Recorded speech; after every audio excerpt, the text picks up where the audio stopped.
नया साल, नया दिन या नई जिंदगी, ये सभी कुछ अलग अलग लोगों के लिए अलग अलग दिन हो सकते हैं और अलग अलग मायने भी रख सकते हैं। किसी के लिए नया साल 1 जनवरी से शुरू हो गया, किसी के लिए नया साल चैत्र प्रतिपदा से शुरू होगा। लेकिन फिर भी जो भी आप लोग मानते हो, मैं आप लोगों को इस नए साल की बेहद शुभकामनाएं देना चाहूँगी और साथ ही 2024 की ये एक नई वीडियो आप लोगों के साथ शेयर करना चाहूँगी। नमस्ते दोस्तों, स्वागत है आप सभी का बी रियल बी सिंपल की एक नई वीडियो में। और ये साल ज़रूर नया है, लेकिन वीडियो है 25 दिसंबर 2023 की शाम से लेकर 26 दिसंबर 2023 की दोपहर तक। तो ये है 25 दिसंबर की शाम का वक्त, जिस दिन क्रिसमस था और बच्चों की छुट्टी थी। तो दिन में मैंने साग बनाया था, क्योंकि जैसे सर्दियां हैं तो अब साग जल्दी जल्दी बन ही रहा है। और दिन में मैंने मक्का की रोटियां भी बनाई थी, लेकिन शाम के वक्त साग तो बच गया था, लेकिन मक्का का आटा कम बचा हुआ था। तो यहाँ पे मैंने क्या किया कि मक्का के आटे में गेहूं का आटा मिलाकर, यानी कि जितना मक्का का आटा था उतना ही मैंने गेहूं का आटा मिलाया और उसको खूब गरम गरम पानी से गूंथकर उसी तरह से उसकी रोटियां बनाई, जिस तरह से सिंपल हम गेहूं की रोटियां बना लेते हैं। क्योंकि ये आटा ना तो पूरी तरह से मक्का का है, ना पूरी तरह से गेहूं का, तो इसकी रोटियां बड़ी आसानी से बन गई थी। और साथ ही दोपहर का साग बचा हुआ था, तो उसको भी मुझे अभी छौंक लगाना है। और जैसे कि आप लोग जानते ही हो कि ताजे साग से भी अच्छा बासी साग लगता है। और कौन कौन मेरी इस बात से सहमत है, मुझे कमेंट करके ज़रूर बताइएगा। तो ये वाली रोटियां हम सिंपल गेहूं की रोटियों की तरह ही बनाएंगे, सूखा आटा लगाकर। इसमें आपको कोई भी प्रॉब्लम नहीं होगी। तो ये है दोपहर का बचा हुआ साग, और ये हैं कुछ फल जो आए थे। तो इसमें से कुछ फल तो मेरी बेटी ने अभी खाए हैं, कुछ शायद कल खाए जाएंगे। थोड़ी सी सब्जी ली थी मैंने, बाहर ही सब्जी वाले भैया आते हैं। मेथी का बड़ा सा बंच लिया था, मटर ली थी खूब सारी, क्योंकि घर में ख़त्म हुई हैं। और यहाँ पे है प्याज और लहसुन, जिससे मैं अपना साग छौंकूंगी। साथ ही मैं आलू उबलने के लिए रख रही हूँ। एक्चुअली मुझे अगले दिन की तैयारी करके रखनी थी सुबह की, क्योंकि आज तो छुट्टी है 25 दिसंबर, लेकिन अगले दिन 26 दिसंबर को बच्चों का स्कूल था। तब तक छुट्टियां नहीं पड़ी थी बच्चों की, हालांकि अभी छुट्टियां हैं जब मैं वॉइस ओवर कर रही हूँ। तो यहाँ पे काफ़ी छोटे छोटे से आलू थे मेरे पास, इन्हीं को मैं रख रही हूँ उबलने के लिए। थोड़ा सा नमक मैंने डाला है, बस आलू रख दिए हैं मैंने उबलने के लिए। इधर मैं साग छौंक रही हूँ। तो इसको मैंने साबुत लाल मिर्च और मेथी और लहसुन और प्याज से छोका है। आप लोग शायद अलग तरीके से छोंकते होंगे, कुछ लोग टमाटर भी डालते हैं साग के छोंकने में। हमारे यहाँ टमाटर नहीं खाते साग में, तो इसलिए बस मैं इन्हीं चीज़ों से साग को छोंकती हूँ। और यकीन मानिए, जैसा मैंने पहले अभी बोला कि ताजे साग से भी ज़्यादा अच्छा बासी साग, जब वो हम छोंक देते हैं ना उसको दोबारा से, वो अच्छा लगता है। तो अब मैं बना रही हूँ रोटियाँ, और यहाँ पे देखिए कितना इजीली मैं इन रोटियों को बना पा रही हूँ। और 25 और 26 दिसंबर वो लास्ट दिन थे जब धूप निकली थी 2023 में, और उसके बाद फिर 2024 में आज करीब शायद 3 जनवरी को धूप निकली है, जब मैं इसका वॉइस ओवर कर रही हूँ। तो यहाँ पे हमारी रोटियां तैयार हैं, गर्मा गर्म साग और उसके अंदर ढेर सारा मक्खन। तो यहाँ पे आप देख रहे होंगे कि अभी मैंने स्वेटर नहीं पहना हुआ है, क्योंकि सर्दियों में सबसे बड़ा काम यही होता है ना कि जैसे ठंडे पानी में काम करना, सबसे ज़्यादा ठंडा ठंडा लगता है हमें। लेकिन जब हम किचन में रोटियाँ बनाते हैं तो उस वक्त अच्छी खासी गर्माई होती है, तो इस वजह से मैंने अभी स्वेटर नहीं पहना।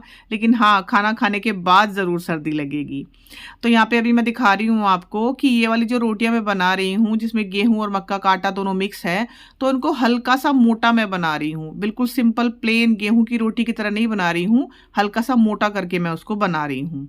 अच्छा, खाना खाने के बाद ये होती है किचन की हालत, जो मुझे समेटनी है अभी। तो सारा किचन मैंने समेट दिया है, खाना मैंने खा लिया है, सभी ने खा लिया है। और आप देख रहे होंगे कि अब मैंने स्वेटर भी पहन लिया है, क्योंकि बहुत बार ऐसा होता है, लगभग सभी के साथ ऐसा होता होगा, मुझे कमेंट में बताइएगा आप लोग, कि जैसे ही आप खाना खा लेते हो ना, उसके बाद फ़ौरन से आपको सर्दी लगनी शुरू हो जाती है। तो अब जैसे मैंने कहा कि डिनर हो गया, किचन सारा समेट दिया, क्लीन कर दिया मैंने। उसके बाद ये सुबह की तैयारी मैं करके रख रही हूँ। मेथी का जो बड़ा सा बंच था, उसको मैंने इस तरह से काट दिया है, जिस तरह से आपने वीडियो में देखा। एक एक, मतलब ये नहीं मैंने किया कि एक एक लेके और मेथी की डंठल मैं उसको तोड़ रही हूँ।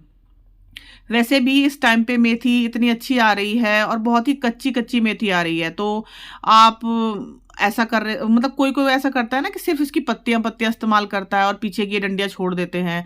तो अभी आप ऐसा मत कीजिए। हाँ, मार्च में जाके कभी जब मेथी का बिल्कुल लास्ट सीजन हो जाता है ना, तब मेथी पक जाती है, तब आप बेशक उसकी पत्तियां इस्तेमाल कर लो, लेकिन इस टाइम पे आप मेथी को थोड़ा डंठल के साथ ही इस्तेमाल करो तो अच्छा रहेगा।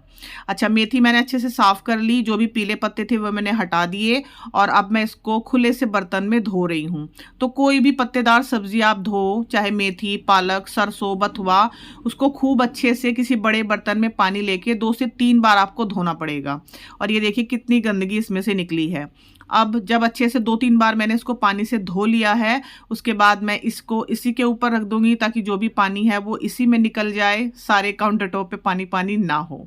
और अभी आप देख रहे हो मैंने स्वेटर की बाजू कहाँ पे चढ़ाई हुई है, क्योंकि स्वेटर तो पहनना है लेकिन वो आगे नहीं आना चाहिए बिल्कुल भी, बिल्कुल पीछे चाहिए होता है मुझे। तो आलू हमारे उबल गए हैं, वो मैंने निकाल के रख दिए हैं। साथ ही मैं मटर भी छील रही हूँ और किचन वगैरह सब क्लीन हो ही चुका है। तो अभी मुझे ये मेथी भी ब्लांच करनी है और मटर भी छील के रखनी है। आलू तो उबल ही गए हैं। तो यहाँ पे मैंने गैस स्टोव का दोबारा से स्टैंड रख लिया है, क्योंकि मुझे मेथी ब्लांच करनी है। और मेथी ब्लांच करने के लिए मैं बिल्कुल भी पानी इस्तेमाल नहीं करूँगी, बस भगोने में जो भी मेथी मैंने अच्छे से साफ करके रखी है उसको मैं डाल के और बिल्कुल धीमी गैस पे उसको मैं रख दूंगी। मुश्किल से 4 से 5 मिनट में ही हमारी मेथी ब्लांच हो जाएगी। आपने देखा मैंने उसमें बिल्कुल भी पानी नहीं डाला। दूसरी गैस पे मैंने तेज़ पानी होने के लिए रखा है, क्योंकि ये मुझे सिंक में डालना है, जो मैं हर दूसरे तीसरे दिन सिंक में डालती ही हूँ बेकिंग सोडा के साथ। मैंने आप लोगों के साथ पहले भी शेयर किया है, क्योंकि आपकी किचन क्लीनिंग जब तक कंप्लीट नहीं होती है जब तक आपका सिंक क्लीन ना हो। तो इधर हमारा पानी गर्म होने लग रहा है और मेथी हमारी लगभग ब्लांच हो चुकी है। तो जैसे ही हमारा पानी खूब तेज़ गर्म हो जाएगा उसको मैं डालूंगी सिंक में। तब तक मैंने मटर भी सारी छील ली अपनी, और मटर को छीलने के बाद एक बार धो ज़रूर लें। मैंने इसको अच्छे से पहले धोया मटर को, उसके बाद ही मैं इसको स्टोर कर रही हूँ, और पहले मैंने छलनी में रख के उसका सारा पानी भी निकाल लिया था। तो अब वो काम निपटा। अब ये वाला काम, मैंने थोड़ा सा बेकिंग पाउडर डाला है सिंक में भी, और जो बर्तन साफ करने के स्पंज होते हैं उनको भी मैंने एक छोटे से मग में रख के डाला है। ये हमेशा मेरे किचन में होता ही है मग। तो ये काम मैं हर ऑल्टरनेट डे पे करती हूँ, आप लोगों के साथ मैंने पहले भी शेयर किया हुआ है। और जो किचन स्पंज मैंने इसमें भिगोए हैं ना, वो सुबह तक उसी में भीगे रहेंगे। सुबह जब मुझे बर्तन साफ करने होंगे तो मैं निकाल लूँगी। इधर हमारी मेथी भी अच्छे से ब्लांच हो गई थी। तो अभी ये थोड़ी ठंडी हो जा रही है, तो मैं इसको दूसरे बर्तन में पलट रही हूँ। एक्चुअली मुझे सुबह इस भगोने में दूध गर्म करना है, इसीलिए मुझे पलटनी पड़ रही है, नहीं तो मैं इस भगोने में भी इसको छोड़ सकती थी। और अभी आप देखिए मैंने मेथी को ब्लांच करने में बिल्कुल भी पानी नहीं डाला, एक घूंट भी मैंने पानी नहीं डाला था। उसके बावजूद भी इसमें नीचे थोड़ा सा पानी निकल आएगा। ऐसे ही आप पालक, बथुआ या फिर सरसों या फिर सारी चीज़ों को एक साथ मिलाकर भी ब्लांच कर सकते हो। उनको अच्छे से खूब धो लीजिए पहले से, और फिर उनको आप चाहो तो बिल्कुल जैसे कट किए बिना भी ऐसे ही पूरी पूरी पत्तियों को भी ब्लांच कर सकते हो, और उनको पीस के आप रख लीजिए। तो पूरी, पराठा, जो भी आप बनाना चाहें वो आप इस्तेमाल कर लीजिए उसमें बनाने में। साथ ही ये जो आलू हैं, जितने मुझे सुबह चाहिए वो तो मैं अभी काउंटर टॉप पे ही छोड़ दूंगी। बाकी आलू मुझे रखने थे फ्रिज में, और मैंने रख भी दिए थे, लेकिन जिस पर्पस के लिए मैंने इनको रखा था वो पर्पस मेरा पूरा ही नहीं हो पाया। एक्चुअली मैं दम आलू बनाने के लिए सोच रही थी अगले दिन, लेकिन वो बन ही नहीं पाए थे। फिर हमने इसका आलू का रायता ही बनाया था। तो अभी किचन हो गया है सब ऑल क्लियर। सुबह की तैयारी भी मेरी सब हो चुकी है। अभी चलते हैं सोने के लिए। और जब आपकी सुबह की सारी तैयारी डन हो चुकी होती है तो रात में सोते वक्त आप बिल्कुल रिलैक्स माइंड से सोते हैं कि सुबह अगर 10-15 मिनट देर से भी आंख खुलेंगी तो कोई टेंशन नहीं है। और एक्चुअली वही मेरे साथ हुआ भी था। रोज़ की तरह मैं नहीं उठ पाई थी सुबह। सुबह मेरी आंख ही 6 बजे खुल पाई थी। तो लेकिन पहले से तैयारी हो रखी थी ना, तो इसलिए कोई टेंशन नहीं थी। तो अब ये है नेक्स्ट डे। आप सभी को सुबह की राम राम, सुप्रभात। और अब मेरा दिन शुरू होता है सुबह का। लेकिन सबसे पहले मैं क्या करूँगी कि जैसे मैंने बोला कि उठने में करीब 10-15 मिनट मुझे लेट हुए हैं, तो उस चीज़ को थोड़ा कंपलसेट करने के लिए मैं अभी थोड़ा जल्दी जल्दी काम करूँगी। लेकिन सबसे पहले जाके सुबह बाहर का गेट खोलना होता है। अभी करीब 6:30 पौने 7 के बीच का टाइम है और आप देख रहे हो ऐसा लग रहा है कि सूरज निकलने वाला है, लेकिन निकला नहीं है अभी। तो ये छोटा सा एक गाय का बछड़ा आता है। इसके लिए मैंने रात से जो सब्जियां साफ़ की थी ना, मटर छीली थी और मेथी की जो मैंने साफ़ की थी, उसकी सभी कुछ जो हरा उसका वेस्ट था ना, मतलब जो भी उसमें से हरा वेस्ट निकला था वो मैंने फेंका नहीं था, वो मैं बचा के रखती हूँ। ये बछड़ा लगभग रोज़ ही आता है। तो कभी इसको रोटी खानी होती है, कभी इसको ये हरा जो चारा होता है, चारा बोल लीजिए आप या जो भी बोलना चाहो इसको, कभी इसको ये खाना होता है। तो आज इसको ये नहीं खाना था, आज इसको रोटी खानी थी। साथ में ही ये चंगू मंगू तो डेली आते ही हैं, इनको चाहिए होता है ब्रेड। और ब्रेड एक्चुअली आज घर में कम थे, मतलब 2 या 4 ही ब्रेड थे। मैं ला के रखती हूँ लेकिन आज कम थे। तो इस बछड़े को मैंने खिलाई रोटियां। ये कल दोपहर की बची हुई रोटियां हैं जो मैंने प्योर मक्का की बनाई थी। और मक्का की रोटियां ठंडी होने के बाद बिल्कुल बिस्कुट की तरह हो जाती हैं कि जितना आप तोड़ो, मतलब जितना भी आप उनको मोड़ दोगे वो टूटती चली जाएंगी। और यहाँ पे मैंने बिस्किट नहीं बोला है, बिस्कुट ही बोला है, क्योंकि हम बिस्कुट ही बोलते हैं, बिस्किट नहीं बोलते हैं। साथ में वो जो चंगू मंगू है वो अपने ब्रेड इंजॉय कर रहे हैं और ये बछड़ा अपनी रोटियां इंजॉय कर रहा है। उसके बाद ही उसने वो हरा चारा खाया था। और उन लोगों के ब्रेड ख़त्म हो गए थे ना, आप लोग नोटिस करना। तो उसके बाद फिर उन्होंने थोड़ी बहुत रोटियों पे भी ट्राई किया, लेकिन शायद उनको अच्छी नहीं लगी, तो इसलिए वो छोड़कर चले गए थे। और उसके बाद फिर करीब 5-7 मिनट अच्छे से, 5-7 मिनट नहीं, करीब 10 मिनट में बाहर खड़ी रही। हालांकि मुझे पता था कि लेट हो रहा है, लेकिन खैर एक सुकून भी था दिमाग में कि आलू मैंने बॉईल करके रखे ही हैं, मेथी भी ब्लांच कर रखी है। और बेटी मेरी ऐसी कोई हेल्प मांगती नहीं है, उसका नहाना धोना सब अपने आप होता है। तो बस मुझे क्या करना है कि सिर्फ पराठे सेकने हैं उसको ले जाने के लिए स्कूल में, जो लंच बॉक्स में वो लेके जाएगी। तो इसलिए मैं बिल्कुल रिलैक्स तरीके से यहाँ पे खड़ी थी। और करीब करीब 7 बज चुके थे तब मैं जाके किचन में गई हूँ। लेट उठी हूँ और शायद लेट ही मैंने मतलब सब कुछ शुरू किया, लेकिन फिर भी सब कुछ काबू में आ गया था। तो जब तक मैंने इनको रोटियां खिलाई, ब्रेड वगैरह खिलाए, तब तक बेटी भी मेरी उठ के आ गई थी। अब वो जा रही है नहाने के लिए, उसने अपनी यूनिफॉर्म वगैरह सब ले ली है। अब मैं आ गई हूँ किचन में और ये जो मेथी मैंने ब्लांच की थी, इसको अब मैं चॉपर में अच्छे से चॉप कर लूँगी। और फिर से मैंने अपनी बाजुएं ऊपर चढ़ा ली हैं, क्योंकि जैसे मैंने पहले भी बताया कि बाजू अगर नीचे हो तो मुझसे काम नहीं होता बिल्कुल भी। भले ही कितनी सर्दी है, मैं स्वेटर पहन लूँगी, लेकिन बाजू हमेशा ऊपर ही करके रखूँगी। तो अब इसको मैं मिला लूँगी आटे में। ये जो मेथी मैंने ब्लांच की और चॉपर में इसको अच्छे से चॉप कर लिया है। तो आप इस तरह से कोई भी हरी सब्जी अपने बच्चों को खिला सकते हो पराठों की शक्ल में, अगर आपके बच्चे नहीं खाते हैं तो। आप इसमें चाहो तो सिर्फ मेथी जैसे मैंने ब्लांच की, सिर्फ पालक भी आप ब्लांच कर सकते हैं, या मेथी, बथुआ, सरसों, पालक, सारी चीज़ों को एक साथ मिलाकर भी ब्लांच कर सकते हैं। अब इसका मैंने गर्म पानी से थोड़ा नरम सा आटा गूथा है। गर्म पानी से आजकल आटा गूथा जा रहा है सर्दियों में, क्योंकि ठंडे पानी से गूथेंगे तो फिर आटा बहुत ही ज़्यादा कड़ा हो जाता है। और इस आटे में मैंने हल्का सा नमक, हल्की सी मिर्च, लाल मिर्च और थोड़ी सी अजवाइन डाली है। थोड़ी सी मेथी बच गई है, ये मैंने रख दी है। ये अगले दिन काम आ जाएगी या उसके अगले दिन भी। फ्रिज में 2-3 दिन तो ये चल जाती है अभी सर्दियों के टाइम पे। बेटी मेरी तैयार हो चुकी है पूरी तरह से, बस फटाफट मुझे उसके लिए पराठे सेकने हैं। यहाँ पे मैंने आलू भी छील लिए थे, जो भी मैंने रात बॉईल किए थे।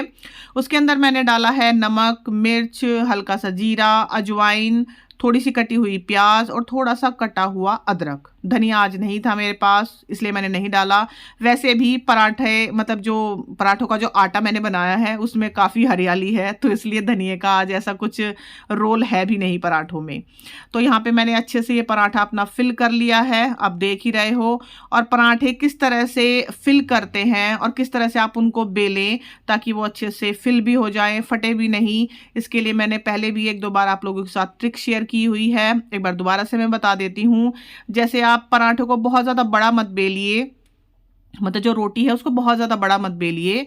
फिलिंग को अच्छे से बीच में रखिए और किनारों को उठाते हुए इस तरह से आप पराठे को बंद कीजिए। इससे आपका पराठा इस तरह से नहीं बनेगा कि एक तरफ तो पतली सी आटे की लेयर है और फिर दूसरी तरफ बहुत मोटी आटे की लेयर हो गई, और आपकी स्टफिंग भी चारों तरफ फैलेगी।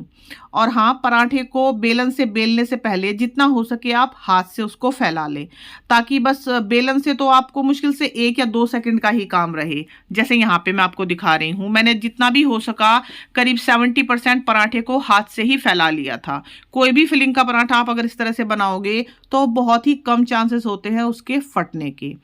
अब इस पराठे को अच्छे से हम सेक लेंगे और ये 2 पराठे जाएंगे वानी के टिफ़िन में। वानी लेके जाएगी अपने पराठों को दही के साथ, और उसके बाद फिर मैं बाकी सबके लिए नाश्ता बनाऊंगी। हस्बैंड को भी आज जाना है तो उनके लिए भी मुझे जल्दी से नाश्ता बनाना है, लेकिन सबसे पहले वानी को दे देते हैं, वो निकलेगी अपने स्कूल के लिए। उसके बाद मैं यहाँ पे बना रही हूँ अपने हस्बैंड के लिए नाश्ता। वानी निकल चुकी है स्कूल के लिए, साथ में चाय बन रही है। तो उनको एक ही पराठा खा के जाना है, लेकिन उनको पराठे इतने टेस्टी लगे कि उन्होंने बोला कि मेरे लिए 2 पैक भी कर देना। तो बाद में फिर मैंने उनके लिए 2 पैक भी किए थे। और यहाँ पे देखिए, जब ये पराठा दोनों तरफ से अच्छे से सिक गया है, अच्छे से इस पर ब्राउनिंग आ गई है, उसके बाद ही मैं इस पर तेल लगा रही हूँ। तेल या घी जो भी आप लगाना चाहो। एक्चुअली सर्दियों में अगर पराठे घर पे ही खाने हैं तो मैं घी से बना देती हूँ, क्योंकि गर्मा गर्म खा रहे हैं कोई फ़र्क नहीं पड़ता। लेकिन अगर लेके जाने हैं तो मैं रिफाइंड ऑयल का इस्तेमाल करती हूँ, क्योंकि अगर मैं घी से बना के दे दूँगी तो घी ठंडा होने के बाद जम जाता है और फिर वो पराठे अच्छे नहीं लगते। तो यहाँ पे आप देख रहे हो कि मैं दबा दबा के पराठों को सेक रही हूँ, और इस टाइम आँच जो तवे के नीचे जो आँच है वो बिल्कुल मीडियम है, ना ही लो है ना ही हाई है, बिल्कुल मीडियम आँच है। तो मीडियम आँच पे दबा दबा के आप पराठों को सेकिए। और साथ ही जैसे मैंने अभी पराठों को मतलब इस पराठे को बीच से कट किया ना तवे के ऊपर ही, आप चाहो तो प्लेट में रख के भी कर सकते हो। जैसे किसी को गर्मा गर्म पराठा खाना है लेकिन उसको जल्दी भी है, तो इस तरह से आप कर सकते हो। मैं हमेशा देती हूँ उस तरह से करके अपने हस्बैंड को, ताकि उनको तोड़ने में आसानी रहे, कि मतलब पराठा गरम भी मिल जाए और उनको फिर पराठा तोड़ते वक्त उनको हाथ भी ना जले। तो ये छोटी सी एक ट्रिक है मेरी, मैं करती रहती हूँ हमेशा इस तरह से। साथ ही यहाँ पे सिंपल पराठे मैं बना रही हूँ अपने बेटे के लिए, वो दही से खा के जाएगा, दही से और मक्खन से। और वो वाली प्लेट मैंने हस्बैंड को दे दी है, वो चाय से और मक्खन से अपना पराठा एंजॉय कर रहे हैं। और बेटा मेरा फिलिंग वाले पराठे कभी भी नहीं खाता है, तो इसलिए उसके लिए हमेशा मुझे सिंपल पराठे बनाने होते हैं, और इसीलिए मैं आटे में ये सारी चीज़ें गूँथ के बनाती हूँ। मैं चाहूँ तो मेथी को बारीक बारीक काट के आलू में भी मिला सकती हूँ, बॉयल आलू में, या पालक को या बथुए को, लेकिन मुझे पता है वो फिलिंग वाले पराठे नहीं खाएगा, इसीलिए मुझे ये वाली ट्रिक आजमानी पड़ती है, ताकि जिनको फिलिंग वाले पराठे खाने हैं उनको भी स्वाद आ जाए, और जो फिलिंग वाले पराठे नहीं खाते हैं उनको भी सारा पोषण भी मिल जाए और स्वाद भी आ जाए। अब यहाँ पे मैं 2 पराठे सेक रही हूँ अपने हस्बैंड के लिए, जो वो पैक करके लेके जाएंगे, क्योंकि उन्होंने बोला कि पराठे बहुत अच्छे बने हैं, लेकिन एक अभी उनसे खाया नहीं जा रहा है दूसरा पराठा। तो यहाँ पे देखिए, मैंने इस पराठे को पहले दोनों तरफ से अच्छी तरह से सेका। घी या तेल कुछ भी लगाने से पहले मैंने इसको दोनों तरफ से अच्छी तरह से सेका, उसके बाद ही मैंने इस पे तेल लगाया है। रिफाइंड ऑयल इस्तेमाल कर रही हूँ मैं। तो आपके पराठे बिल्कुल क्रिस्पी बने, इसके लिए एक टिप है ये कि घी या तेल या बटर जो भी आप अपने पराठों पे इस्तेमाल करना चाहो, उसको लगाने से पहले मेक श्योर कर लीजिए कि आपका पराठा दोनों तरफ से अच्छे से ब्राउन सिक चुका है। और इस टाइम पे आंच भी आपको मीडियम ही रखनी है। पराठे बनाने की ये ट्रिक है कि एक तो पराठों को आप दबा दबा के बनाइए, इस तरह से जैसे मैं बना रही हूँ। साथ ही आंच को आप मीडियम रखिए हमेशा, ना ही बिल्कुल स्लो रखिए, ना ही बहुत ज़्यादा हाई रखिए। हाई रखेंगे तो पराठे जल जाएंगे, स्लो रखेंगे तो फिर पराठे आपके बहुत ज़्यादा ऑयल पी जाएंगे और वो कच्चे कच्चे बनेंगे। तो किसी भी कुकिंग में, चाहे आप पराठा बना रहे हो, रोटी बना रहे हो, पूरी बना रहे हो, कुकिंग में हमेशा आंच का बहुत ही ज़्यादा इम्पोर्टेंस है कि आपको किस स्टेज पे आंच को कितना धीमा या कितना तेज़ करना है। और ये सारी ही टिप्स तब आती हैं जब हम धीरे धीरे धीरे कुकिंग करते रहते हैं। एक दिन में ये सारी टिप किसी को नहीं आती, मुझे भी नहीं आई थी, मुझे भी धीरे धीरे कुकिंग करने के बाद ही ये सारी टिप आई हैं। तो यहाँ पे देखिए पराठे हमारे कितने अच्छी तरह से फिल हुए हैं, मैं दिखा रही हूँ। और ये काफ़ी गर्म है, हाथ से मुझसे फिर फट नहीं पाए थे, इसलिए मैं यहाँ पे चाकू का इस्तेमाल कर रही हूँ। और मैं आपको दिखा रही हूँ, देखिए जैसे मैंने शुरू में फिल किए ना पराठे, तो मैं जिस तरह से फिल करती हूँ कभी भी ऐसा नहीं होता कि बीच में फिलिंग रह गई या किनारों पे फिलिंग नहीं गई, या आपके पराठे बहुत ज़्यादा फटे हुए बने, या आपका काउंटर टॉप इतना गंदा हो गया कि आपसे पराठे बिल ही नहीं पा रहे हैं। तो आटा आप अच्छे से बनाइए, आप फिलिंग अच्छे से बनाइए, उसके बाद अच्छे से फिल कीजिए, और जिस तरह से मैंने आपको टिप्स बताई हैं उनको आप फॉलो कीजिए। तो इस तरह से आपके पराठे भी बिल्कुल क्रिस्पी बनेंगे और चारों तरफ उनके किनारों तक बिल्कुल फिलिंग जाएगी। तो ये दोनों पराठे मुझे पैक करने हैं अपने हस्बैंड के लिए, और उसके बाद फिर मैं अपने लिए भी पराठे बनाऊँ। अच्छा, मुझे पराठे खाने हैं अभी थोड़ी देर में, नहा के और एक दो काम निपटा के तब मुझे पराठे खाने हैं। लेकिन मैं क्या सोच रही थी कि मतलब रसोई भी अच्छे से मैं समेट दूं, और सूखा आटा वगैरह जो रसोई में गिर जाता है ना पराठे या रोटी बनाते वक्त, वो भी ना हो, और मुझे गर्मा गर्म पराठे भी खाने को मिल जाएं। तो इसका एक जो हल है वो तो ये हो सकता है कि मैं पराठे बनाऊं और कैसरोल में रख दूं और फिर मैं खा लूं। उससे पराठे मुझे गर्म तो मिल जाएंगे लेकिन क्रिस्पी नहीं मिलेंगे, और मुझे क्रिस्पी पराठे बहुत पसंद है। तो यहाँ पे आगे एक ट्रिक है आप लोगों के लिए, जिससे आप क्रिस्पी गरम पराठे भी खा सकते हो और आपकी रसोई भी बिल्कुल फैली नहीं रहेगी। तो यहाँ पे ये मैंने 2 पराठे अपने लिए सेके हैं, और इनको खूब अच्छे से दोनों तरफ से मैंने ब्राउन करके तब कैसरोल में रखा है। बिल्कुल भी कच्चे नहीं हैं ये, लेकिन इन पे मैंने घी या तेल कुछ भी नहीं लगाया है। और इस स्टेज पे आप उनको भी पराठे देख सकते हो जिनको घी या तेल मना है, मतलब आपके घर का कोई बुजुर्ग हो। मेरी दादी सास ऐसे किया करती थी कि जब उनको पराठे खाने का मन होता था ना, तो इस तरह से पराठों को अच्छे से फिल करके दोनों तरफ से तवे पे ही उसको ब्राउन करके रोटी की तरह, और वो खा लेती थी। मतलब मैं ही उनको देती थी बना के, और घी या तेल लगाए बिना भी वो पराठे काफ़ी टेस्टी लगते थे। लेकिन फ़िलहाल मुझे तो इन पे घी लगाना है, लेकिन अभी मैं नहीं लगाऊंगी, मैं थोड़ी देर बाद लगाऊंगी इन पे घी। अभी मैं इनको अच्छे से दोनों तरफ से ब्राउन करके अच्छे से सेक के रख दूंगी, और उसके बाद अपनी पूरी रसोई समेट के मुझे नहाना है। लेकिन नहाने से पहले मुझे लगी हुई थी भूख, तो यहाँ पे मैंने अपने लिए थोड़े से फल काट लिए हैं। एक अमरूद बचा हुआ था रात की जो क्लिप में आपने देखा है, पिछली क्लिप में, और संतरे तो खैर रखे ही थे। मैं कभी भी 2 फल एक साथ नहीं खाती हूँ, तो यहाँ पे मैंने छील लिए हैं संतरे, खाऊंगी उनको बाद में। अभी फ़िलहाल मैं सिर्फ अमरूद खाऊंगी ताकि मेरी थोड़ी सी भूख शांत हो जाए, और उसके बाद फिर मुझे नहाना है, और नहाने के बाद धूप में बैठ के मैं संतरे खाऊंगी। तो यहाँ पे मैं नहा चुकी हूँ, सर मैंने धुला है, और अभी मुझे अपने संतरे भी खाने हैं धूप में बैठ के। तो यहाँ पे एक और टिप मैं आपको देना चाहूँगी। देखिए आजकल जैसे सर्दी का मौसम चल रहा है और धूप कभी कभी ही निकलती है। दिल्ली में तो 25 और 26 दिसंबर के बाद धूप 3 जनवरी को निकली है, मे बी शायद 3 जनवरी या 2 जनवरी को। मतलब बीच में 4-5 दिन बिल्कुल सूरज देवता ने दर्शन दिखाए ही नहीं थे। तो इस मौसम में कभी कभी हमें ऐसा लगता है कि थोड़ा डिप्रेसिव सा फील होता है, या कभी कभी हमें लगता है कि हम बहुत बीमार हो गए हैं, या सर्दी बहुत ज़्यादा लगती है। तो इसमें जब भी धूप निकले आप धूप में जाइए ज़रूर।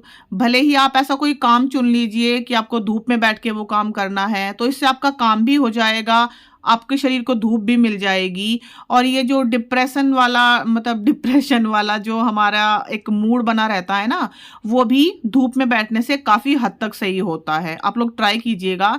जब हम पूरा दिन घर में रहते हैं ना और बिल्कुल भी धूप में जाते ही नहीं हैं, तो बड़ा ही डिप्रेसिव सा हमारा मूड रहता है। लेकिन जैसे ही आप धूप में बैठ के आओ थोड़ी देर तक, तो आपका मूड ऑटोमेटिकली अच्छा हो जाता है। तो यहाँ पे थोड़ी देर मैंने धूप में अपने बाल सुखाए, थोड़ा वो जो ऊपर का काम था वो भी मैंने इसी टाइम पे कर लिया था, ताकि धूप मेरी बॉडी को खूब अच्छे से लग जाए और काम भी हो जाए।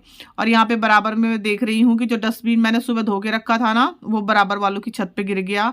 अब एक और काम बढ़ गया है, वो भी मुझे उतरवा के लाना है। अभी बाल मेरे कुछ सूख चुके हैं, कुछ नहीं। नीचे आई हूँ और यहाँ पे ये सब काम जो सुबह हस्बैंड फैला के गए थे, ये मैं समेट रही हूँ। उन्होंने इन्वर्टर के पास से बैटरी निकाली थी और यहाँ पे वो सब तामझाम फैला के चले गए थे। तो अभी मुझे ये सब काम समेटना है। और अभी फ़िलहाल आप देख रहे होंगे कि मैंने स्वेटर नहीं पहना है, क्योंकि मैं धूप से आई हूँ और काफ़ी तेज़ धूप थी, खूब अच्छे से धूप थी, जिससे कहते हैं ना शरीर की अच्छे से सिकाई हो गई, ऐसे वाली धूप थी। तो अभी तो फ़िलहाल मैंने स्वेटर नहीं पहना है, लेकिन खाना खाने के फ़ौरन बाद सर्दी लगनी शुरू हो जाएगी, तो बाद में मैं स्वेटर पहनूंगी। फ़िलहाल ये काम मैं निपटा लेती हूँ, क्योंकि सुबह मैंने पूरे घर की तो सफाई कर दी थी अंदर तक, लेकिन बाहर का ये चौक हमेशा छूट जाता है, क्योंकि हस्बैंड यहाँ पे अपना काम पूरी तरह से फैला के रखते हैं। तो जब वो चले जाते हैं तभी मैं इस हिस्से की सफाई कर पाती हूँ। तो यहाँ से भी मैंने अच्छे से सफाई कर दी है, जहाँ पे इन्वर्टर वगैरह रखा होता है। इसी बहाने इस हिस्से की भी सफाई हो गई, साथ में पूरा घर तो पहले से ही साफ है। और आज धूप इतनी अच्छी निकली हुई है, आप देख सकते हो दरवाज़ों से भी छनकर धूप अंदर आ रही है। साथ ही एक ये रैक जो आप देख रहे हो ना, ये मैंने पिछली 2-3 वीडियो पहले आप लोगों को बताया था कि मेरा बेटा बाहर रख के इसको पेंट कर रहा है। अभी फ़िलहाल ये यहाँ पे है, इसको ऊपर लेके जाना है, लेकिन मैं अकेली नहीं लेके जा सकती। इसके लिए मुझे एक जन की मदद की ज़रूरत होगी। तो या तो हस्बैंड आ जाएंगी, या जब बेटा आ जाएगा कॉलेज से तो हम दोनों मिलकर इसको ऊपर वाले कमरे में लेके जाएंगे। फ़िलहाल बाहर तक पूरी साफ़ सफाई हो चुकी है और घर बिल्कुल क्लीन है। सुबह के मेरे सारे काम निपट चुके हैं। और स्टैंड आपने देखा, जो कपड़ों का स्टैंड है, उस पर आज 1 या 2 ही कपड़ा है, नहीं तो उस पर बहुत सारे कपड़े टंगे ही रहते हैं रोज। उस बेचारे को कभी भी छुट्टी नहीं मिलती। आज इस पे मुश्किल से 1 या 2 ही कपड़ा है। सारे ही कपड़े लगभग सूख चुके हैं और मैंने उनको फोल्ड भी करके रख दिया है अच्छे से, क्योंकि धूप का फ़ायदा उठाया मैंने आज, और जितने भी कपड़े थे उनको भी अच्छे से सुखा लिया, जो 1-2 दिन पहले से धुले हुए थे, जिनको अच्छे से धूप नहीं लग पाई थी। अब बारी आई जी मेरा खाना खाने की। भूख लग चुकी है, इस टाइम तक करीब 11 साढ़े 11 का टाइम हो चुका है। तो यहाँ पे है वो ट्रिक जिससे आप गरम और कुरकुरे पराठे भी खा सकते हैं और आपकी किचन भी नहीं फैलेगी। तो ये जो पराठे मैंने सेक के रखे थे ना, इनको रखे हुए करीब करीब 1.5 से 2 घंटे हो चुके हैं। तो अभी जैसे मैंने कैसरोल से निकाला तो हल्के से गर्म तो ये हैं, लेकिन नरम पड़ चुके हैं। तो अभी इनको दोबारा से क्रिस्पी कैसे करेंगे, दोबारा से गर्म कैसे करेंगे, इसके लिए मैंने एक पैन लिया है, नॉन स्टिक पैन है मेरे पास, आप तवा भी ले सकते हो। उसके ऊपर मैंने इस पराठे को रखा और इसके ऊपर बिल्कुल बस 1/4 चम्मच के करीब आप समझ लीजिए, मैं इसके ऊपर घी लगा रही हूँ। उसी से मैं सेक रही हूँ, क्योंकि मैं घर में हूँ और मुझे कहीं जाना नहीं है पैक करके इन पराठों को, तो इसलिए मैं घी लगा रही हूँ फ़िलहाल। और अगर कहीं बाहर जाना होता है लेके पराठों को, तो फिर मैं रिफाइंड ऑयल का इस्तेमाल कर लेती हूँ। तो जैसी भी आपकी सुविधा हो आप उस हिसाब से कर लीजिए, और इस ट्रिक से आप भी गर्मा गर्म पराठे खा पाएंगे, साथ ही आपकी किचन भी बिल्कुल नहीं फैली पाएगी। आप इस ट्रिक को आजमाइएगा ज़रूर। और यहाँ पे मेरे दोनों पराठे बिल्कुल क्रिस्पी सिक के तैयार हो चुके हैं, जिसको मैं मक्खन के साथ इंजॉय करूँगी। लेकिन चाय मैंने अभी नहीं बनाई है, अभी मैं सिर्फ पराठे खाऊंगी, उसके बाद मैं चाय पीऊँगी। तो हुआ ना ये एक अच्छा आइडिया, सबको गरम गरम खिलाने का और खुद भी गरम खाने का। भले ही मैं 2 घंटा लेट से खा रही हूँ, लेकिन मिल मुझे भी गरम गरम पराठे ही रहे हैं, गरम और क्रिस्पी। तो यहाँ पे मेरा मक्खन है प्लेट में, और मेरे क्रिस्पी वाले पराठे जो इतने गर्म हो चुके हैं कि मैं हाथ से उनको उठा भी नहीं पा रही हूँ, मुझे चिमटे से पकड़ने पड़ रहे हैं। तो ये गर्मा गर्म पराठे अब मैं इंजॉय करूँगी। और सुबह से लगे लगे अब मैं खाना खा रही हूँ। बीच में हालांकि मैंने एक सेब नहीं, सॉरी, एक अमरूद और एक संतरा खाया था हालांकि, लेकिन वो फल के टाइम पे होता है, फल के टाइम पे फल खा लिया, अब खाने के टाइम पे खाना। अब मैं एंजॉय करूंगी अपना खाना। बाल मेरे अभी भी थोड़े गीले हैं, तो उनको भी मैं साथ साथ सुखा लूंगी, थोड़ा सा खोल लूंगी ताकि मेरे बाल थोड़े से सूख जाएं। और गर्मा गर्म पराठों की खुशबू ही अलग आ रही है, और मक्खन और गर्मा गर्म पराठे मेथी और आलू के। आइए आप लोग भी खा लीजिए। और बाल जैसे मैंने कहा थोड़े से सूख चुके हैं, लेकिन थोड़े से अभी गीले हैं। और जैसा कि आप देख ही रहे हो वीडियो में कि सफ़ेद भी काफ़ी हो चुके हैं, लेकिन कोई बात नहीं। सफ़ेद होते बाल, बढ़ता हुआ वज़न और शरीर में आती छोटी मोटी कमियां, ये बढ़ती उम्र की निशानियां हैं। और 40 के बाद तो ये सब कुछ नॉर्मल है, क्योंकि मेरी उम्र 40 हो चुकी है, तो इसलिए मैं ये बता पा रही हूँ आपको। तो अभी जैसे मैंने कहा कि खाना खाने के बाद सर्दी लगती है, तो खाना खाया फौरन से सर्दी लगी, मैंने अपना स्वेटर पहन लिया। अब बनाई है मैंने अपने लिए 1 कप चाय, 1 कप नहीं एक्चुअली 2 कप चाय है इस मग में। और साथ ही मैं यहाँ पे अभी थोड़ी सी एडिटिंग करूँगी बैठ के, और अपनी बुक पढ़ूँगी।